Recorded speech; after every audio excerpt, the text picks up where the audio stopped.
Tudo bem? Eu sou o Diácono René e para a reflexão do Evangelho desta semana, vamos meditar o Evangelho de São Lucas, capítulo 9, versículos 8 a 24, né, que é o Evangelho que a liturgia, a igreja nos traz para esta semana. Neste Evangelho, Cristo pergunta para os seus discípulos: quem dizem vocês que eu sou? Né? E ao mesmo tempo que Cristo faz esta revelação, também fala para os seus discípulos sobre a necessidade da cruz, de seguir Ele e através do caminho da cruz. Então, para poder entender melhor o Evangelho, eu acho muito importante que levemos em consideração as passagens que vêm imediatamente antes deste Evangelho e aquela passagem que vem justo depois. Por quê? Porque eu sinto que estes três grupos de passagens, ou estas três passagens, ao centro, a pergunta de Cristo, e os dois acontecimentos que vêm antes e o acontecimento que vem depois, formam uma unidade na qual se manifesta muito mais claramente quem Cristo é.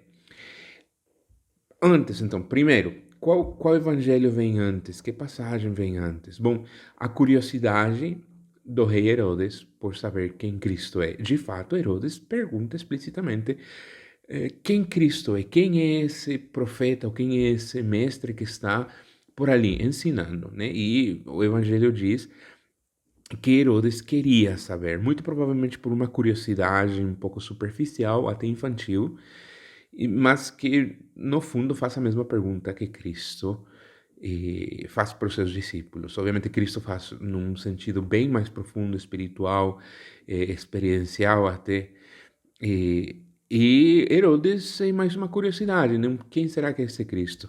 Depois dessa passagem de Herodes, vem a multiplicação dos pães. E ali o povo começa a ter uma ideia, até errada, uma ideia de Cristo como uma espécie de libertador, rei, enfim. E depois da passagem na qual Cristo pergunta para os seus discípulos: quem vocês acham que eu sou? Vem a transfiguração. Cristo que se apresenta, que se mostra, que se revela como ele realmente é, como Deus, para Pedro, Tiago e João. E de novo responde essa pergunta: quem Cristo é? Né? É interessante porque na transfiguração Cristo se manifesta como ele é, através dos profetas e a lei, Moisés e Elias, né? E ali poderíamos já ter muito material, muito material para refletir, pensar, né? Mas não é o foco da nossa reflexão de hoje, né? Agora, o evangelho em que Cristo faz estas perguntas, acontece num momento muito específico. Que momento? Bom, primeiro, Lucas indica que Jesus estava orando. Ali, quando vocês leem o evangelho, Jesus disse que estava orando na presença dos seus discípulos. De fato, faço um parênteses, é muito interessante quando lemos o evangelho não só ler a ideia geral. Cristo pergunta para os seus discípulos. Não, não, não. É muito importante focar nos detalhes. Esse detalhe que às vezes pode passar desapercebido, não podemos até esquecer, não colocar atenção nesse fato, mas Cristo estava orando na presença dos seus discípulos. E ali ele pergunta: quem eu sou? Depois, interessante que São Marcos, no Evangelho de São Marcos, quando fala desta mesma passagem, ele indica também que essa pergunta é feita no momento em que Cristo com seus discípulos estão subindo para Jerusalém. E já sabemos o que aconteceu em Jerusalém, e já sabemos por que Cristo subia para Jerusalém, né? E também é interessante que Lucas, por um motivo mais para frente, Lucas diz que este fragmento, esta passagem, é revelado aos 12 apóstolos, né? Esta parte em que Cristo diz, ou melhor, São Pedro diz, tu és o Cristo de Deus, tu és Deus.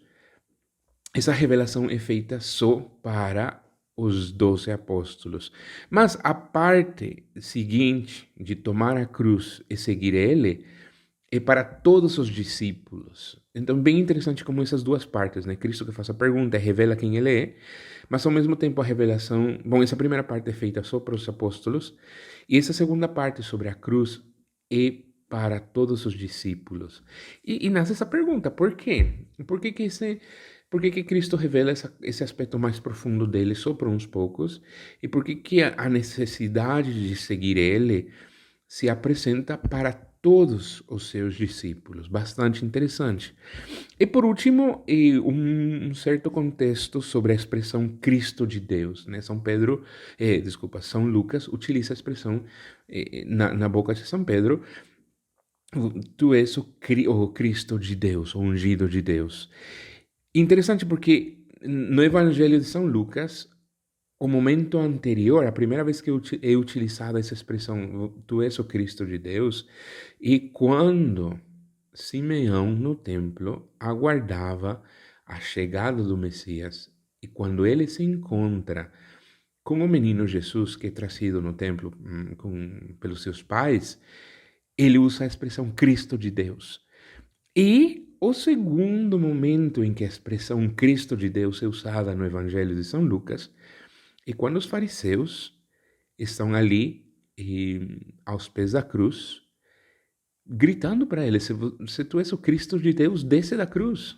Né? E de novo, é interessante porque essas três passagens, agora São Pedro que diz, tu és o Cristo de Deus, conhece Cristo como é, Simeão conhece Cristo como é, e os fariseus não conhecem Cristo como é. E qual que é o nexo ali para que os fariseus não conheçam Cristo como ele é? A cruz.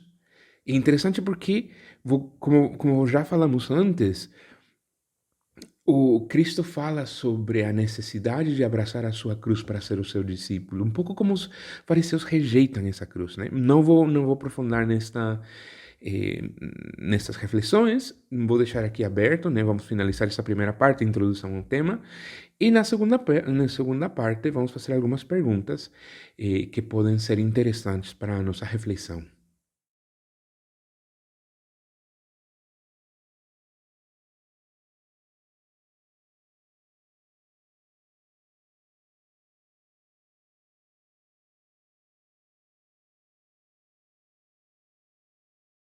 Bom, retomamos a nossa reflexão. Espero que tenha tido uma boa reflexão, uma boa discussão até desta passagem tão profunda. Bom, temos três perguntas que vocês viram que apareceram aqui. A primeira pergunta é por que na oração Cristo pergunta quem Ele é? Por que na oração? Por que não em um outro momento? E é interessante que Simeão descobre ou manifesta quem Cristo é no templo, ou seja, num contexto litúrgico, num contexto de oração. E por que Cristo faz essa pergunta, quem eu sou? Bom, porque é na oração que entramos nesse contato com Ele, é na oração que descobrimos quem Cristo é. Mas, sobretudo, que na oração temos que deixar que Cristo nos pergunte quem eu sou. Por quê? Porque o centro da oração não somos nós. O centro da oração não não é a nossa existência. O centro da oração, o centro da vida espiritual realmente é Cristo. E essa identificação com Cristo. Então, na oração, como cristãos, como membros do Reino Christi, e por carisma, por esse cristocentrismo, a nossa oração, a nossa vida espiritual está centrada, focada em Cristo. Então, e por isso que Simeão reconhece que Cristo, que o neném Jesus é o Cristo de Deus. São Pedro reconhece que é o Cristo de Deus, e porque estavam na oração. Por isso é que na transfiguração os três discípulos reconhecem a Cristo como Deus, porque é na oração. Por que os fariseus não reconhecem a Cristo como Cristo, como Messias na cruz? Porque não estavam em oração. O diálogo que eles têm com Cristo é um diálogo de ódio, de repúdio, de fechar o coração, mas não é um diálogo de coração, né? E poderíamos continuar vendo como quem reconhece a Cristo ao longo do Evangelho o faz dentro de um contexto de oração. A segunda pergunta é: por que Cristo insiste, por que Jesus insiste tanto no elemento da cruz e do sofrimento? E de novo, né, os fariseus, a gente viu como os fariseus acertaram em cheio que Cristo era, que Jesus era o Cristo, mas não conseguiram aceitar esse fato da cruz. Por que Cristo insiste tanto no elemento da cruz? Bom, porque a sua missão redentora tem que passar pela cruz. Há um argumento teológico que não vou fazer aqui, né, sobre a necessidade do Redentor sofrer, né? Há uma necessidade de justiça e que era importante. Podemos fazer essa reflexão num outro momento, ou vocês podem perguntar para diretor de sessão, para o padre que acompanha as sessões de vocês, mas não vamos fazer aqui também para que a reflexão não fique muito comprida, né? Mas a cruz era necessária para a nossa redenção e Cristo insiste muito nisso. Para quê? Para que os discípulos não esperassem uma espécie de mensagem de Cristo de prosperidade, né? Depois da multiplicação dos pães que precede esta passagem, era possível que os judeus, que os primeiros discípulos achassem que Cristo fosse uma espécie de eh, pregador, pastor da prosperidade. E Cristo fala, não. A minha mensagem, a minha missão passa pela cruz. É por isso que ele insiste.